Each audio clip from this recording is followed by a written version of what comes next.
The Tuesday of week 5, based on Luke chapter 18, with a focus on verses 9 through 14. He told this next parable against those who trusted in their own righteous standing and despised others. 2 men, he said, went up to the temple to pray. One was a Pharisee, the other was a tax collector. The Pharisee stood and prayed in this way to himself. God, I thank you that I am not like the other people, greedy, unjust, immoral, or even like this tax collector. I fast twice in the week. I give tithes of all that I get.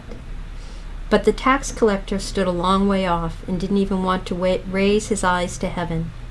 He beat his breast and said, God, be merciful to me, sinner that I am. Let me tell you, he was the one who went back to his house vindicated by God, not the other. Don't you see? People who exalt themselves will be humbled, and people who humble themselves will be exalted. So let's get this straight. You've worked hard all your life. You've always played the game by the rules, never done anyone a bad turn, never cheated on your tax returns, never told a white lie in court to get a friend off a charge, never even dreamed of going off with someone else's wife.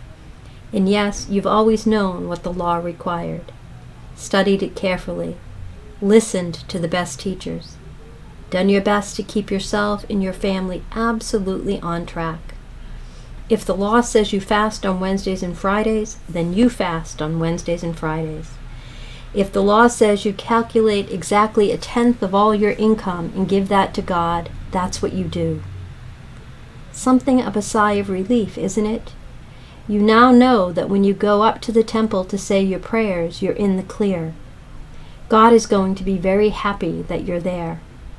After all, you're the sort of person who makes the world go round in the right way. You're the sort who, if only there were enough of you doing it, would speed up the arrival of God's kingdom. So now come to the temple and say your prayers. Thank you, God, that I am me. A bit near the bone for some of us? Perhaps. It certainly was for several of Jesus' hearers. Even if they were used to his standing the world on its head, it was surely a bit much for him to have a go at this respectable, proper, scrupulous Pharisee. Wasn't the poor chap simply doing what God had told him to do? Well, from one point of view, yes. But Jesus was constantly nudging people, or positively shoving them, towards seeing everything differently. Prayer is about loving God, and the deepest Jewish traditions insist that loving God is something you do with your heart, mind, soul, and strength, and your neighbor as yourself. Not calculating whether you've done everything just right and feeling smug because your neighbor hasn't managed it so well. So how are you going to pray? Lord, have mercy on me, a sinner. Some people think that's a bit morose. Can't you move on from that? Well, yes, when you hear Jesus' words saying, this was the man who went home in the right with God. But that's a free gift from God, not something you've cobbled together by your own hard work. That's what the good news is all about. Many people find that praying that prayer, or one like it, can go right down into the heart, into your breathing and feeling, into your loving and longing, waiting and hoping. It isn't morose at all.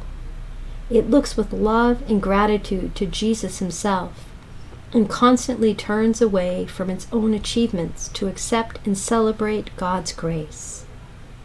A question for today. How are you going to pray today? Who are you like?